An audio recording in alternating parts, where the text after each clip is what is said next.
નમસ્કાર. આપણી સાથે આજના દિવસની શરૂઆત થાય છે 8 માર્ચના મહિલા દિવસથી. જી હા, આપણે સૌને ખ્યાલ હશે કે ભારતીય સંસ્કૃતિ પ્રમાણે આજે વૈશ્વિક મહિલા દિવસ તરીકે ઉજવાતો આજનો દિવસ દરેક નાના મોટા મહિલાઓ માટેનો હોય છે. ત્યારે આજના દિવસે મારે તમને કેટલીક એવી મહિલાઓ વિશે વાત કરવી છે જે પોતાના જીવનમાં સંઘર્ષભર્યું જીવનની સાથે સાથે હસી ખુશીથી પોતાનું જીવન વિતાવતી આવતી હોય છે. ત્યારે આજે તમામ મહિલાઓને ન્યૂઝ ઇન ગુજરાતી તરફથી મહિલા દિવસની હાર્દિક શુભકામના પાઠવીએ છીએ.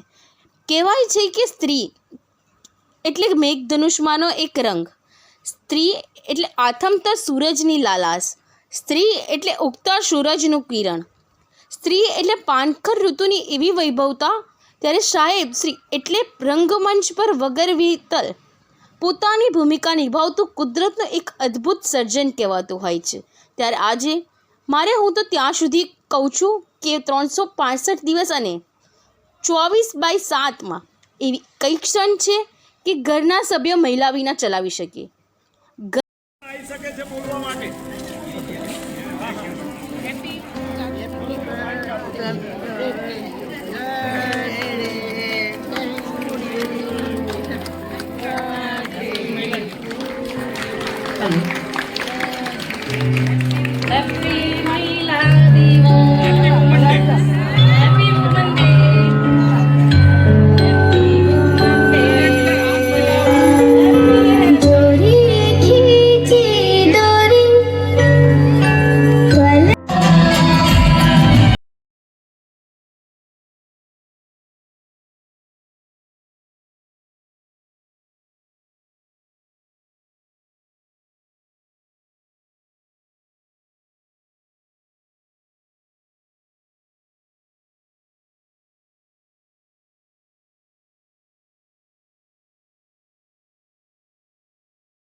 ભેગા થયા છીએ. તો સૌથી પ્રથમ આપણા સોસાયટીના વડીલોને હું અભિનંદન આપું છું કે એમના આશીર્વાદ ગણું કે જે ગણું કે એક સરસ મજાનો કાર્યક્રમ એમણે આપણા મહિલાઓ માટે આયોજિત કર્યો છે જે પહેલી વખત થઈ રહ્યો છે. તો એ બદલ તમારા બધાનો ખૂબ ખૂબ આભાર. ખૂબ જ ટૂંક સમયની અંદર એમણે આટલું સરસ આયોજન કર્યું છે એ બદલ તેમનો આભાર. આજે કહેવાય છે કે સ્ત્રી એટલે શું, જેણે હંમેશા બીજાની માટે જીવન જીવ્યું છે, એણે કોઈ દિવસ પોતાના વિચારો નથી રજૂ કર્યા. જ્યારે દીકરી હતી ત્યારે એવું કહેવામાં આવતું કે તું તો નાની દીકરી છે, તારે આમ ના કરાય, તારે બીજાના ઘરે જવાનું છે, લગ્ન પછી તું આવું જઈશ, આવી રીતે કરીશ તો તારા મા બાપનું નામ ખરાબ થશે. ત્યારે એ બાળકને ત્યારે જ એને રોકી દેવામાં આવે છે. જેમ જેમ મોટી થાય છે, સ્કૂલમાં જાય છે તો ટીચરો એને રોકે કે આમ નહીં કરવાનું, આમ નહીં કરવાનું. એ સ્ત્રી જ્યારે જેમ જેમ જેમ જેમ એકમાંથી બીજા, બીજામાંથી ત્રીજા, એમ જેમ જેમ અલગ અલગ પગથિયામાં જાય છે એને હંમેશા રોકવામાં આવી છે નો ડાઉટ આજે જમાનો થોડો બદલાયો છે, સ્ત્રીઓને પણ પુરુષો જેટલું જ ગણવામાં આવી રહ્યું છે, પણ હજી ક્યાંક ને ક્યાંક ગામડાઓમાં કે એવા અન્ય વિસ્તારોમાં આપણે જોઈએ છે, લાઈક આદિવાસી લોકો જે છે એમાં આજે પણ સ્ત્રીઓને એ જ ઘરની 4 દિવાલોની અંદર જ પોતાની જિંદગી જીવવાની હોય છે. પછી જ્યારે દીકરીના મેરેજ કરવામાં આવે છે, એ દીકરી હસતી ખેલતી અહીંયાથી પોતાના મા બાપના ત્યાંથી જાય છે સાસરીમાં. 2-3 દિવસ તો ખરેખર એને રડવું જ આવે કે મારી સાસરું કેવું હશે, મને લોકો એક્સેપ્ટ કરશે કે નહીં, મારા શોખ, મારા પહેરવાની રીત, મારા બોલવાની રીત શું એ લોકો સ્વીકારી શકશે? હા, આજના જમાના પ્રમાણે જોઈએ તો મોસ્ટલી હવે લોકોના મેન્ટાલિટી, લોકોના વિચારો ચેન્જ થઈ ગયા છે કે દરેક જણ હવે પોતાની વહુને એક દીકરી સમાન માને છે. પણ એ ક્યારે બને?